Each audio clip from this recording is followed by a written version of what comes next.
Hello guys, দেখেন আমার পিছনে অনেক জঙ্গল আছে। এই জঙ্গলের ভিতর কি আছে এটাই আমি আপনাদেরকে দেখাবো। আপনারা আমার সাথে থাকেন, পুরো ভিডিওটা দেখবেন মনোযোগ সহকারে, এবং এর ভিতরে কি কি আছে পুরো বিস্তারিত আপনাদের সাথে পরামর্শ করব।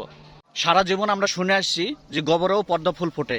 আজকে আপনাদেরকে দেখাবো আসলে কথাটা একদম বাস্তব। দেখছেন এটা একটা হচ্ছে এই চতুর সাইড দিয়ে যে জঙ্গল দেখা যাচ্ছে, জঙ্গলে ভরপুর। এটা হচ্ছে তার মাঝখানে একটা পুকুর আছে। এই পুকুরে কি কি আছে আপনাদেরকে দেখাবো। দেখলে আপনারা পুরা বুঝতে পারবেন যে আসলে যে মানুষ যে বলে গোবরেও পদ্ম ফুল ফোটে, এটা বাস্তব তার প্রমাণ। দেখেন এটা কিন্তু একটা পুকুর। পুকুরে সব দিক দিয়ে জঙ্গল, মাঝখানে কত সুন্দর একটা ছোট্ট একটা পুকুর।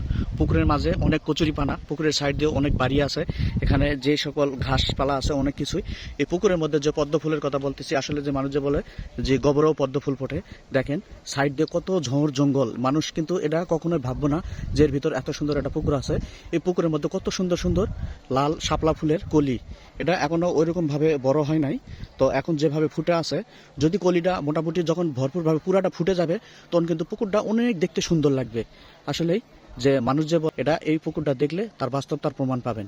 আসলেই মানুষের কথা বলে অবশ্যই এটা লজিক নিয়ে কথা বলে, যুক্তিসম্মত কথা বলে। এই ভিডিওটা দেখে তার প্রমাণ পাই গেলাম। দেখছেন কত সুন্দর একটা পুকুরের মধ্যে লাল লাল ছোট ছোট শাপলা ফুলের কলি ফুটে আছে। এই ফুলটা যখন পুরাটা ফুটে যাবে, তখন কিন্তু পুকুরটা দেখতে অনেক সুন্দর লাগবে। যখন পানি কমে যায়, তখন কিন্তু এখানে অনেক ধরনের, মানে আমরা যেটাকে বলি যে অনেকে বলে জংলি মাছ, অনেকে বলে দেশি মাছ, টাকি মাছ, শিং মাছ, কই মাছ, এই ধরনের মাছগুলো কিন্তু অনেক এখানে পাওয়া যায়। এখান থেকে আশেপাশে যারা থাকে তারা এই পুকুরের পানিটা যখন কমে যায়, তখন তারা কিন্তু এটা সেচন করে এই মাছগুলা ধরে তারা নিয়ে যায় বাড়ি বাড়ি।